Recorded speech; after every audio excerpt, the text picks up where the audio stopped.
My problem is this needs to be turned down so that it fits into this part.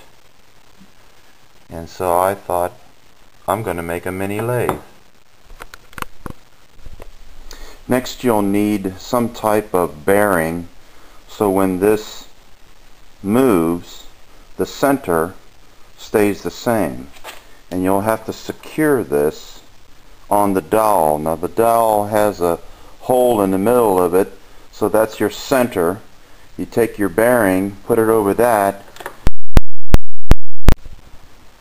Now I'm going to install this bolt with a washer, and that'll secure the bearing to the dowel so that the dowel can spin freely.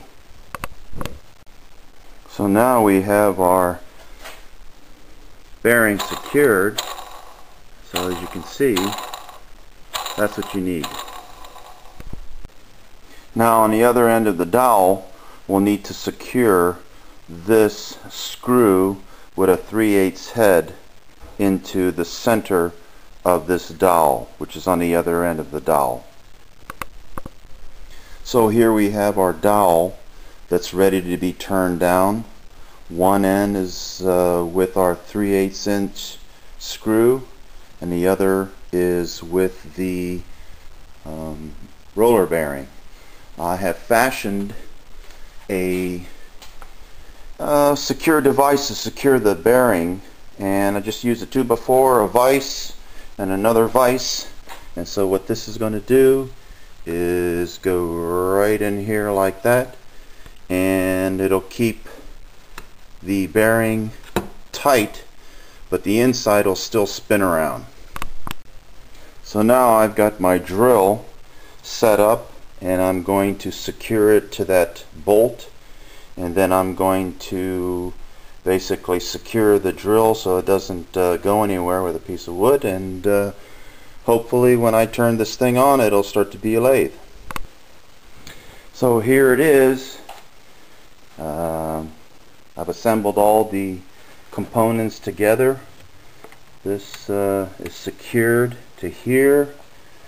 I've used good old duct tape to secure this. I've used some screws just to keep everything taut. Used these old drywall screws.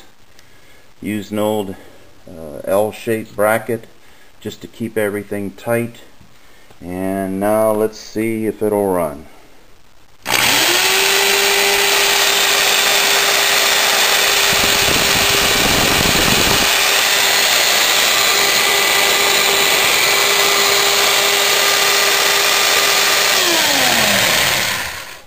So now what I can use is my Dremmel tool with a cutting bit, and by holding it down while it's spinning, I'll be able to whittle off to get this piece to fit as a cone into this.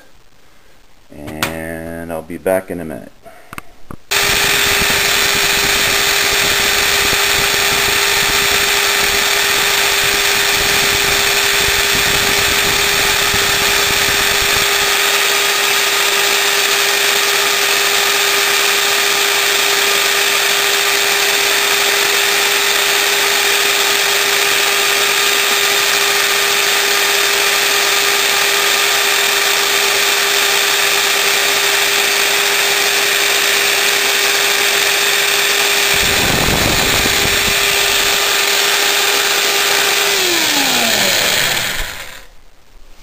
So it looks like I've got some whittling to do here, but it looks like it is taking it, and hopefully with a couple passes I'll be able to put it in a nice cone.